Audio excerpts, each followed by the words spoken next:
Good morning children. Hindi की कक्षा में आपका स्वागत है। मेरा आशीर्वाद है कि आप लोग हमेशा स्वस्थ रहें और उन्नति के पथ पर अग्रसर रहें। बच्चों, हिंदी में आज हम पाठ्यपुस्तक क्षितिज के काव्यखंड का अध्ययन करेंगे। काव्यखंड में पाठ 2 है, राम लक्ष्मण परशुराम संवाद। इस पाठ के लेखक हैं गोस्वामी तुलसीदास। पाठ को आरंभ करने से पहले हम गोस्वामी तुलसीदास के जीवन के विषय में संक्षिप्त में जानेंगे। गोस्वामी तुलसीदास का जन्म 1532 ईस्वी में उत्तर प्रदेश के बांदा जिले के राजापुर गांव में हुआ था। कुछ विद्वान इनका जन्म स्थान सोरो जिला एटा भी मानते हैं। बचपन में ही इनके माता पिता ने इनका परित्याग कर दिया था। तुलसीदास ही मानव मूल्यों के उपासक कवि थे। अपने गुरु की कृपा से इन्हें राम की भक्ति का मार्ग मिला। अपनी काव्य प्रतिभा के बल पर इसी मार्ग का अनुसरण करते हुए तुलसीदास ने अपनी लेखनी के द्वारा अपने आराध्य देव मर्यादा पुरुषोत्तम श्री राम के माध्यम से नीति, स्नेह, शील, विनम्रता और त्याग जैसे उदात्त आदर्शों को प्रतिष्ठित किया।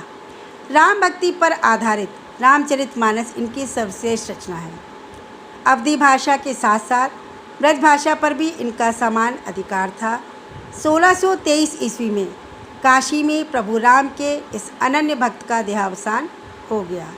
बच्चों, इससे पहले आपने पहला काव्यांश पढ़ा था जिसमें मैंने आपको बताया था कि जब सीता के स्वयंवर में श्री राम शिव जी के धनुष पर प्रत्यंचा चढ़ाकर उसको तोड़ देते हैं तो उसके टूटने की आवाज़, उसके टूटने की टंकार इतनी ज़ोर से होती कि तीनों लोक में आवाज़ गूंजने लगती है, जिसकी आवाज़ को सुनकर परशुराम, जो कि शिव जी के अनन्य भक्त थे, क्रोधित होते हुए वहाँ आते हैं और क्रोध के साथ कहते हैं कि किसने इस शिव के धनुष को तोड़ा है। जिसने भी इसको तोड़ा है वो इस समाज से अलग हो जाए, नहीं तो उसके चक्कर में सारे राजा मारे जाएंगे। तब लक्ष्मण मुस्कुराते हुए परशुराम का अपमान करते हुए कहते कि हमने तो बचपन में ऐसे बहुत से धनुष तोड़े हैं, परंतु आज तक कभी किसी ने क्रोध नहीं किया। इस धनुष पर ही आपकी ममता इतनी क्यों है? ये सुनकर भृगुकुल की पताका के समान ऋषि परशुराम बोले, हे राजकुमार, तुम्हारा काल आ गया है, इसलिए तुम ज़बान संभाल कर नहीं बोल रहे हो।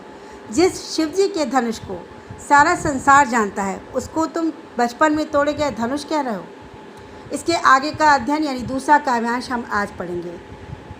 सबसे पहले बच्चों हम इसके अर्थ बता देते हैं। हंसी माने होता है हंसकर, हमरे माने मेरे, सुनहु माने सुनो, क्षति माने नुकसान या हानि, जून माने पुराना, तोरे माने तोड़ने में, भोरे कहते हैं धोखे में, छुअत टूट, छूते ही टूट गया, रघुपति हो राम का, दोषु कहते हैं दोष को या गलती, काज कहते हैं कारण को, रोसु कहते हैं क्रोध को।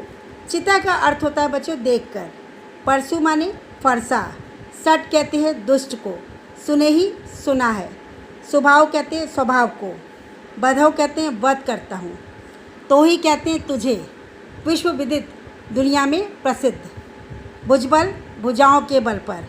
भूप का अर्थ होता है राजा, भूप राजा का पर्यायवाची आप लोग जानते हो, भूप का अर्थ राजा भी होता है। विपुल कहते हैं बहुत, महिदेवन ब्राह्मणों को, छेद निहारा काट डाला, विलोकु कहते हैं देखकर, महीप कुमारा राजकुमार, गर्भन गर्भ के, अर्भक कहते हैं बच्चा, दलन माने कुचलने वाला। अभी इस दूसरे काव्यांश के हमने आपको शाब्दार्थ बताए, अब इसका व्याख्या देखते हैं। लखन कहा हंसी हमरे जाना, सुनहु देव सब धनुष समाना। लक्ष्मण हंसते हुए कहते हैं परशुराम की बात पर, क्योंकि परशुराम उनको धमकी देते हैं कि हे राजकुमार, तुम्हारा काल आ गया, इसलिए तुम ज़ुबान संभाल के नहीं बोल रहे हो। तो लक्ष्मण मुस्कुराते हुए कहते हैं कि हम तो ये जानते हैं कि देव सारे धनुष एक समान होते हैं।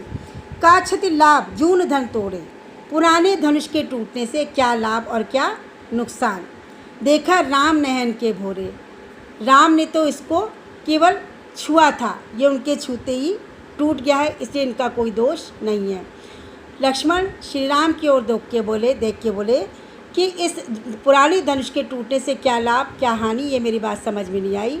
श्री राम ने छुअत राम रघुपति की न दोषु, ये राम के छूते ही टूट गया, इसमें उनका कोई दोष नहीं है। मुनि बिनु काज करिए कतरोसु, मुनिवर आप तो बिना किसी कारण के ही क्रोध कर रहे हैं। बोले चितय परशु की ओरा। लक्ष्मण की व्यंग भरी बातों को सुनकर परशुराम का क्रोध और बढ़ गया। वो अपने फरसे को दिखाकर बोले चितय परशु की ओरा। वो अपने फरसे को दिखाकर बोले, रे सठ, हे ढीठ बालक, सुने हो स्वभाव न मोरा। तुमने अब तक मेरे स्वभाव के बारे में नहीं सुना है। बालक को बोली बधौनु तोई।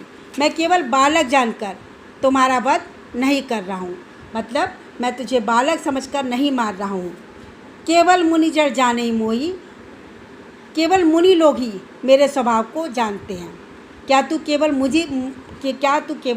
मुझे केवल साधारण मुनि समझ रहा है? मैं बालक समझकर तुम्हारा वध नहीं कर रहा हूँ। क्या तुम मुझे केवल साधारण मुनि समझ रहे हो? बाल ब्रह्मचारी अति कोई। अब वो अपना परिचय देते हुए कहते हैं, अपने बारे में बताते हुए कहते हैं कि मैं बाल ब्रह्मचारी हूँ, अति कोई माने बहुत क्रोधित स्वभाव का हूँ, विश्व विदित क्षत्रिय कुलद्रोही। ये पूरे संसार में प्रसिद्ध है। ये पूरा संसार जानता है कि मैं क्षत्रिय कुल का दुश्मन हूँ।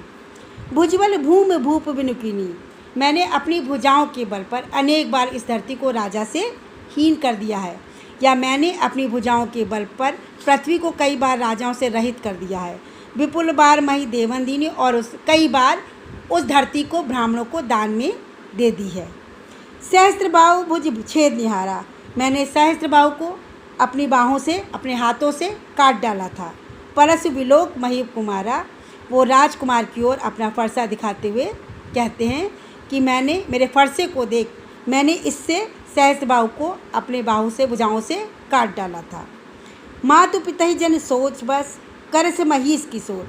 अरे राजा के बालक, अरे राजकुमार, तू केवल अपने माता पिता के बारे में सोच, यानी कि तू अपने माता पिता को परेशानी में मत डाल।